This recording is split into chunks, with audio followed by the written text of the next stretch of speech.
8 მარტი და 3 მარტი მოდის ახლა და ვიცი რომ დაიწყება ეს ფულების და ფურცლების ფრიალი და რაღაცნაირად კიდევ ერთხელ ვეცდები თქვენს გამოფხიზლებას. შევეცდები სხვადასხვა კუთხით დაგანახოთ ეს საკითხი და სხვადასხვანაირი აზროვნების მქონე ადამიანებიც ჩაწვდეთ. რატომ უნდა დასრულდეს ბოლოს და ბოლოს ეს ტრაგედია, ეს ფულების კრება 8 მარტებზე, ახალ წლებზე, დაბადების დღეებზე და პირველი სიტყვის თქმაზე და რავი თუ რამე საიუბილეო თარიღი აქვს მასწავლებლებს ყველაფერზე. და ეს ამბავი უკვე თითქმის საუკუნეს ითვლის. პირველი მიზეზი. დღეს საქართველოში ისეთი მდგომარეობაა, აი ჩვენი ბავშვობის ანეკდოტი მახსენდება, აქეთ წახვალ მოკლავ, იქეთ წახვალ მოკლავ, ანუ ადამიანებს ჰაერი არ აქვთ გადაკეტილი, თორე ყველა საშუალება მოუსპეს იმისთვის, რომ იცხოვრონ. ანუ არსებობენ ადამიანები. თქვენთვის თუ არაფერია 20 და 30 ლარი წელიწადში 8ჯერ, იმიტომ რომ დედა და დედამთილი და ძალიან ბევრს ბებია გიგზავნით საბერძნეთებიდან და იტალიებიდან, სხვა ადამიანების ოჯახშიც შეიხედეთ 4 და 5 შვილი ვისაც ყავს, თუნდაც ერთი და მთელი მისი შემოსავალი მიდის საჭმელში და ზოგჯერ ქირაში და წამალში და ისეთ ყოფით აუცილებლობებში, რასაც თავს ვერ აარიდებ, რანაირადაც არ უნდა ეცადო. და ხა იმასაც ნუ დამიწერთ, ვისაც არ აქვს საშუალება ნუ დადებს, მაგ ქვეყანაში გავიზარდე და მე-7 კლასამდე ჩემი შვილი მასწავლო და საკმაოდ დიდი გამოცდილება მაქვს მასწავლებელთან ერთად რომ დაჯდება ხომ ეს მშობელთა კომიტეტი და განიხილავენ ამ სიას, ვინ დადო, ვინ არა და ამას არ ქონდა ხო საშუალება, ვაი, ამან მაინც კიდე არ დადო, ხო, მაგის პროტესტის ქრქებს მოვატეხავ მე მაგას და აი ესეთი გულის ამრევი პროცესი მიმდინარეობს მაგ დროს. და ყველამ კარგად ვიცით რა ხდება, როცა ფულსარდებს რომელიმე მშობელი. ვაი, იმ ბავშვის ტყავის ბრალი მე 9 მარტიდან. კაი, სხვა მხრიდან დაგანახებთ. ბევრის გამსმენია ხოლმე, რომ ჩვენს შვილებს მასწავლებლები უფასოდ ზედყვებიან და რა არის ახლა 10 და 5 ლარი და 20 ლარი რომ გავიღოთ წელიწადში ორჯერ ჩვენი შვილებისთვის ისევ. თქვენაირ დეგრადიულებს, რომელსაც ლარი არ გამოუმუშავებია ცხოვრებაში და არ იცის რა არის საშემოსავლო გადასახადი, ჯარიმა, კომუნალური და 1000 სხვა გზა, საიდანაც ჩვენ ვიხდით იმ ფულს, საიდანაც მაგათ ხელფასებს უხდიან, ანუ ჩვენ ვავსებთ ბიუჯეტს, ადამიანები, რომლებიც ვმუშაობთ, შრომობთ და შესაბამისად ვიხდით სხვადასხვა გადასახადების სახით მათ ხელფასებს. ანუ ჩვენ ვუხდით ხელფასებს, არ არის უფასო ეგ. შენთვისაა უფასო, იმიტომ რომ შენ არაფერს არ იხდი სახელმწიფოსთვის. და ხალხი ვინც შრომობს, მით უმეტეს ვინც საჯარო სამსახურშია, მთელი ხელფასი ფაქტურად გადის ყოველდღიურ ყოფით ხარჯებში და მათ შორის მასწავლებლების ხელფასებში. ამიტომ სუტყუილა გონია, რომ უფასოდ ყვებიან ჩვენ შვილებს ზედ. და მეორე, მასწავლებელი, რომელიც ბავშვს ზედ ყვება, იმას უყვარს თავისი საქმე, ბავშვი და ამას აკეთებს სიამოვნებით და ასეთი მასწავლებელი არასოდეს არ უყურებს მშობელს ხელებში რა აჩუქა 8 მარტს, 9 მარტს თუ 32 ნოემბერს. და ის პედაგოგები, რომლებიც ამას ელოდებიან, ის არ ყვება შენ შვილს ზედ. ის არის ჯალათი და დესპოტი, რომელიც მხოლოდ ფულის გამო მიდის სამსახურში. და კიდე იმის გამო, რომ თავისი ბავშვური ტრამვები ამოყაროს ახლა სხვა ბავშვებთან, რასაც თვითონ უკეთებდნენ იგივე ასაკში, ახლა ჯავრს იყრის ამ ბავშვებზე, რომ აი მე პედაგოგი ვარ და ფეხს იადეკ ახლა რომ შემოვალ. და 80% ქართველი მასწავლებლების ბავშვების გამწარებით იკვებება. მათი ნერვებით თამაშობს. და ის დანარჩენი უმცირესობა, რომელიც მართლა სიყვარულით აკეთებს თავის საქმეს, ის არ დაელოდება შენ საჩუქარს დამინჯერეთ. და თუ მაინც და მაინც მისი გახარება მოგიდებათ, რაც ბუნებრივია, ბავშვს შეუძლია თავისი ხელნაკეთი სიყვარულის და პატივისცემის ნიშნად მიუტანოს და ამითიც კმაყოფილი იქნება მე ვიცი მასწავლებლები, რომლებიც წლების განმავლობაში ინახავენ ბავშვების წერილებს და ნახატებს და რაღაც დაწებებულ აპლიკაციებს. აი ესეთი უნდა იყოს პედაგოგი, რომელიც აბსოლუტური უმცირესობაა ჩვენს ქვეყანაში. და ამას თქვენ უწყობთ ხელს, თქვენაირი მშობლები, რომლებიც დაფაცურდებიან ხოლმე და სიებში წერენ ვირამდენი დადო, რატო არ დადო, მე პუტუნობენ ვის რა ქონდა, არ ქონდა და რატო არ დადო და იმიტომ არ დადო. თანაც მასწავლებლებთან ერთად, რომელმე მისი შვილი ძალიან ისე პრივილეგიებში იყოს და ეს სქემა ტრიალებს და ტრიალებს წლების კი არა და საუკუნის მანძილზე მე მგონი და აღარ დამთავრდა მიუხედავად 21 საუკუნისა.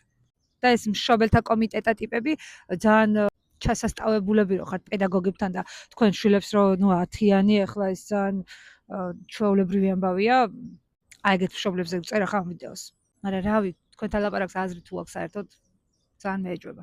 მეც ვიყავი ერთი პერიოდი მშობელთა კომიტეტი, იმიტომ რომ მეგონა რომ ეს საქმე ეხებოდა რაღაცეების დაორგანიზებას, აი ძალიან კაი მეჯლისებს ვადმოვინებდი ბავშვებს, ექსკურსიებს, რაღაცა ორიგინალურ რაღაცეებს ვაბავდი თავს ჩემი ჭკუით, მაგრამ მე რო დავინახე რა იყო სინამდვილეში ეს მშობელთა კომიტეტობა, ჩემი ნებით გადავდეგი.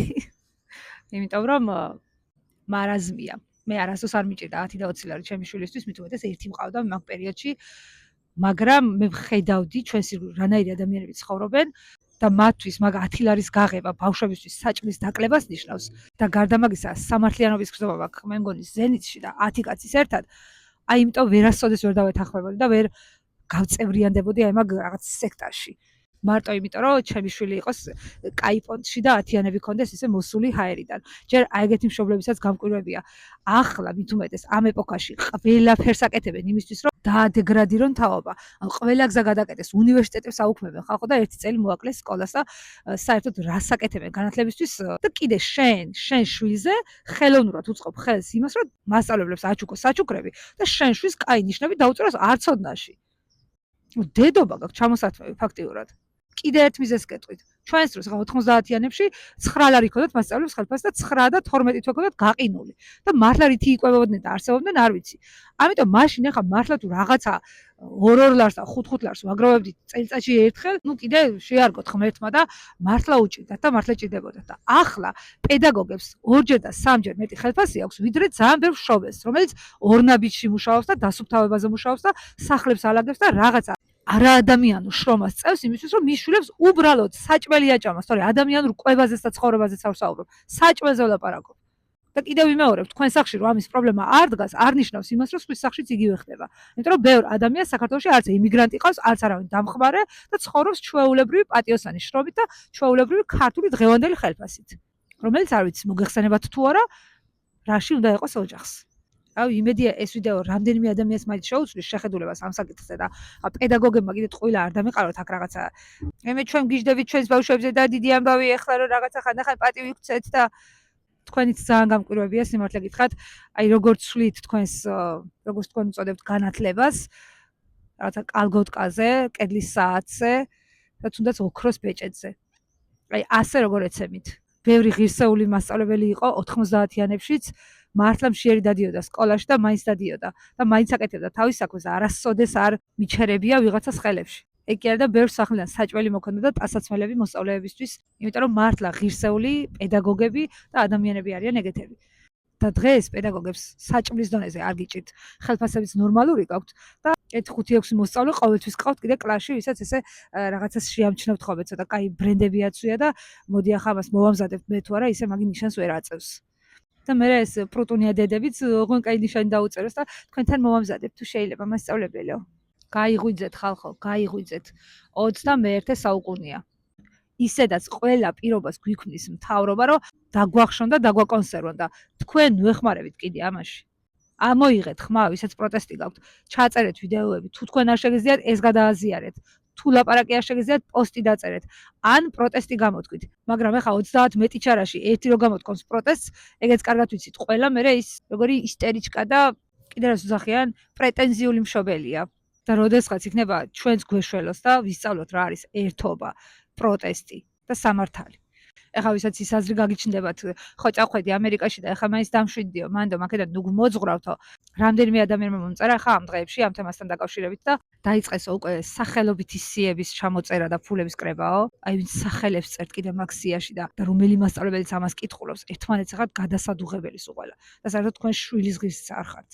და რამდენიმე კი არა, ერთ ადამიანსაც რო აწუხებდეს რაღაც და ვიცოდე რომ ჩემი ვიდეოთი, არ ვიცი, რაღაცით დავეხმარები, მე მზად ვარ სულ უსამართლობის გასაპროტესტებლად. და კიდე იმასაც გეტყვით, რომ მანდაც რო ვიყავი, სულ პრეტენზიული მშობელი მერქვა. უსამართლობას ვერასოს ვერ ვატარებდი და საქმითაც ვამტკიცებდი ამას. და კიდე ერთხელ გეტყვით, რომ უსამართლობას რო ვერ ვიტანდი, იმიტომ ვარ ახლა აქ.